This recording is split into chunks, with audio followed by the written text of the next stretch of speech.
Assalamualaikum warahmatullahi wabarakatuh. Perkenalkan, nama saya Muhammad Raihan Andira Putra dengan NIM 200-115 dari TPA 20. Di sini saya akan mengerjakan remedialan teknik pembayaran 2 yang sudah diberikan oleh Pak Winarto. Yang pertama di sini ada hal problem. Hal problem sendiri itu masalah-masalah yang ada di lubang pembayaran. Lanjut, di sini ada pipe stuck atau pipa terjepit. Pipe stuck itu ada 3. Yang pertama ada differential sticking, yang kedua ada mechanical sticking, dan yang ketiga ada key seating. Di sini kita differential sticking dulu. Definisinya itu merupakan perbedaan tekanan hidrostatik lumpur dengan tekanan formasi pada lapisan permeable. Nah, selanjutnya ada penyebab terjadinya masalah. Lumpur terlalu berat, tekanan formasi rendah, formasi poros dan permeable. Lanjut, ada indikator kenaikan tekanan di SPP, adanya rangkaian pipa bor tidak dapat digerakkan, tekanan formasi lebih besar, tekanan hidrostatik. Selanjutnya ada pencegahan agar tidak terjadinya masalah. Berat lumpur dikurangi, mengurangi kelunturan drill collar, air filtrasi dibuat serendah mungkin, mengurangi faktor gesekan, pemakaian stabilizer dan square. Lanjut, di sini ada penanganannya. Lakukan work on pipe sambil sirkulasi. Gunakan lumpur KCl yang benar, lalu mengurangi faktor gesekan. Selanjutnya di sini ada key seat atau key seating. Definisi dari key seat itu merupakan kondisi di mana terbentuknya kelokan pada lubang bor dan terjadinya perubahan sudut kemiringan secara mendadak. Penyebabnya adalah bisingnya rotary table, rangkaian drill string tidak bisa diangkat atau dicabut. Dogleg diakibatkan wobnya terlalu tinggi. Selanjutnya ada indikator. Indikatornya sirkulasi normal, tidak ada hambatan. Pipa bor mungkin bisa diputar. Jepitan terjadi hanya lubang miring. Di sini ada pencegahannya. Membuat belokan yang terlalu tajam maksimal dalam 1000 feet atau maksimal 5 derajat. Selanjutnya ada penanganannya agar tidak terjadinya masalah, menggunakan drilling jar. Selanjutnya ada pipe stuck yang ketiga, ini mechanical sticking. Definisi dari mechanical sticking itu merupakan kondisi yang dimana pipa bor mengalami terjepit secara mekanis ketika runtuhan dari formasi dan sloughing formation mempersempit diameter. Di sini ada penyebab untuk mengetahui terjadinya masalah. Adanya grain cement, tingginya sudut lubang bor, adanya collapse casing. Selanjutnya ada indikator. Pipa bor tidak bisa diangkat atau diputar. Stand pipe pressure naik, ROP naik dan BOP turun. Di sini ada pencegahannya. Menggunakan jenis lumpur pemboran yang tidak menyebabkan welding. Oke, next. Di sini ada cell problem. Cell problem itu dibagi menjadi 2. Ada sloughing cell dan ada juga swelling.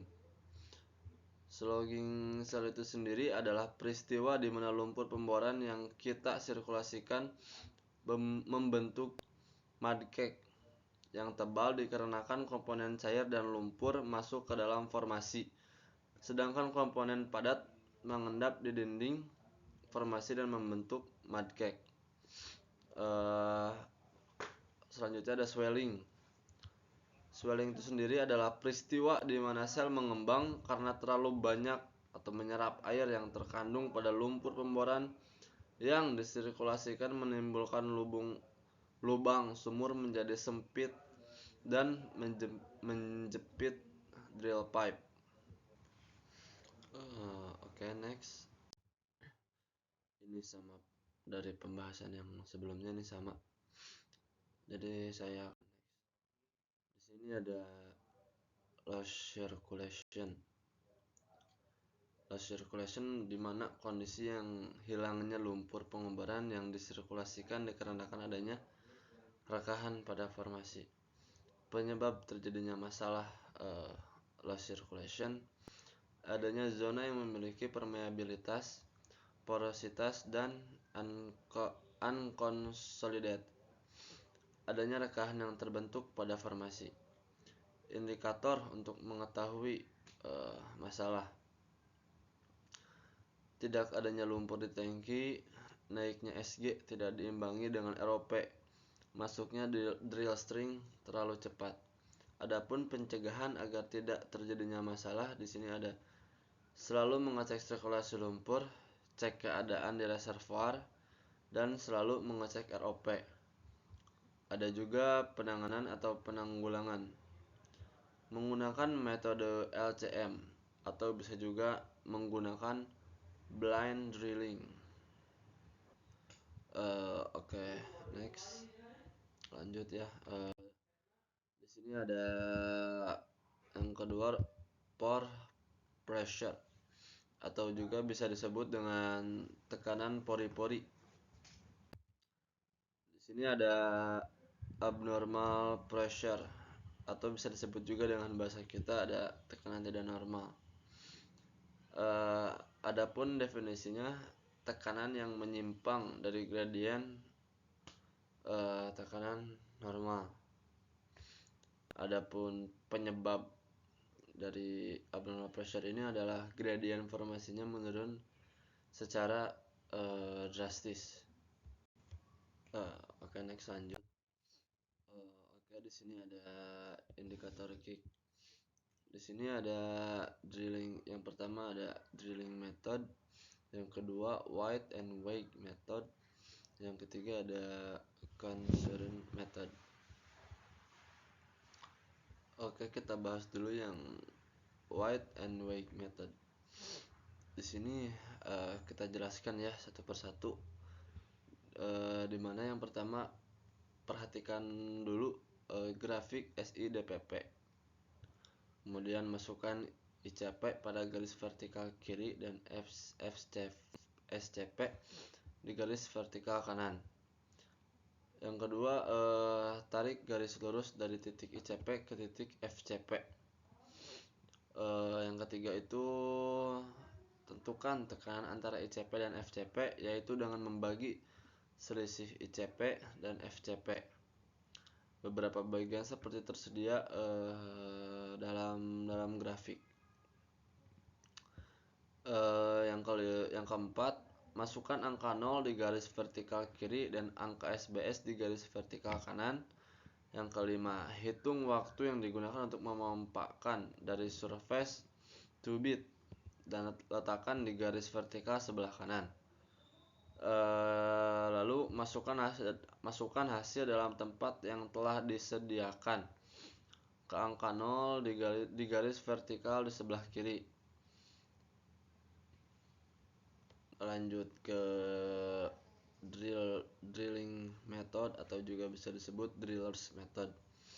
Sirkulasi, keluarkan drilling mud yang terkontaminasi oleh fluida dari formasi. Juga di sini ada beberapa formasi dengan menggunakan lumpur lama. Yang pertama tuh ada tentukan slow pump rate, biasanya 1/3 dari kecepatan pompa pada waktu membor atau 30 SPM. Yang kedua itu ada Atur jepitan sehingga diperoleh SICP konstan hingga drilling mud yang dipompa sampai di drill bit. Atur adjustable choke. Usahakan SPP tetap sampai cairan atau drilling mud yang keluar bebas dari cairan formasi. Lalu selanjutnya, jika seluruh fluida dan gas dari formasi sudah disirkulasi keluar atau juga sudah tidak ada dalam drilling mud, hentikan pompa dan tutup choke. Selanjutnya, SIDPP harus sama dengan SICP. Jika belum sama, nanti bisa diulangi sirkulasi dan langkah-langkah seperti di atas. Oke, yang ini nih, yang concern method ini, prinsip dasar dari metode ini adalah memompakan drilling mud dengan menaikkan berat jenis drilling mud secara bertahap sambil menjaga tekanan dasar sumur konstan. Oke, di sini ada SOP mematikan kick. Menurut saya nih sudah dijelaskan yang tadi ya, sama dengan yang indikator kick itu. Selanjutnya ada under balance drilling. Menurut saya ini didefinisikan sebagai operasi pemboran di mana tekanan hidrostatik fluida pemboran secara sengaja didesain agar lebih rendah dari tekanan formasi. Sebagai akibatnya akan ada fluida formasi yang mengalir ke permukaan selama pemboran berlangsung. Operasi pemboran under balance dapat dilakukan dengan dua cara, yaitu secara alami dan secara buatan. Secara alami dapat dilakukan bila zona di bawah di permukaan memiliki permeabilitas dan tekanan formasi yang cukup tinggi untuk mengalirkan fluida formasi ke dalam lubang bor ataupun menuju permukaan tekanan hidrostatik kolom fluida di dalam bor. Selanjutnya ada, tadi definisinya sudah, terus ada kelebihan dan juga kekurangan dari under balance drilling. Yang pertama ini dari kelebihannya dulu, ada memperkecil kemungkinan kerusakan pada formasi. Yang kedua, meningkatkan laju penembusan pahat. Yang ketiga, meningkatkan umur pahat, juga ramah lingkungan. Yang kelima, memperkecil kemungkinan differential pressure sticking. Yang keenam, mempercepat awal produksi. Yang ketujuh, meminimalisir loss circulation. Adapun kekurangan dari under balance drilling ini kemungkinan akan terjadi crooked hole apabila terdapat lapisan yang unconsolidated. Juga diperlukan peralatan khusus sebagai tambahan. Selanjutnya ada masalah stabilitas dan konsolidasi lubang sumur. Juga ada kompatibilitas dengan sistem MWD konvensional. Selanjutnya ada berat rangkaian mengikat akibat berkurangnya gaya apung. Dan yang terakhir, kemungkinan drag dan torsi meningkat. Oke. Selanjutnya ada soal UAS dari Pak Win. Yang pertama ada densitas influx, berat mat baru, waktu membuang kick. Di sini ada soal-soalnya dan juga ini dari jawaban yang saya sudah kerjakan. Dimana di situ di paling bawah yang pertama ada densitas influx, SDIP-nya 300 PSI, SICP-nya 500 PSI. Densitas kick sama dengan mud weight. Terus SICP dikurangi SIDP per 0,052 dikali CDC. Lalu kan di sini ada sama dengannya 11.500 dikurangi 300 per 0,052 dikali 500. Jawaban dari sayanya itu 3,31 ppg. Juga di sini ada penentuan tekanan formasi. Tekanan formasi sama dengan pH lumpur ditambah SIDP. pH mood sama dengan 0,052 dikali 11 dikali 11.000 sama dengan 6.292 psi. Tekanan formasi sama dengan 5.292 ditambah 300 sama dengan 6.592 psi. Maaf tadi salah. Selanjutnya ada jawaban yang penentuan berat lumpur mengimbangi formasi. Oke, MAD sama dengan tekanan formasi per 0,052. Tekanan fluida densitas 6.592 psi adalah MAD sama dengan 6.592 per 11.000 dikali 0,052. Jawaban dari saya itu 11.524 ppg. Adapun overbalance pressure sebesar 500 psi. MAD 300 dibagi 11.000 dikali 0,052 sama dengan 0,524 ppg. Jadi berat lumpur barunya tuh 11.524 ppg ditambah 0,524 ppg. Jawaban dari sayanya sama dengan 12.000 ppg atau juga 12 ppg. Dan selanjutnya ini ada penentuan anulus. Oke. Penentuan anulus, kapasitas anulus hole, kapasitas anulus antara hole dan DC. Jawaban dari saya kayak begitu. Intinya total kapasitas anulus itu 10.050 bbl feet dikali 600 feet ditambah 0,459 bbl per feet dikali 900 ditambah 0,008 bbl per feet dikali 500 psi sama dengan 479 bbl. Apa itu?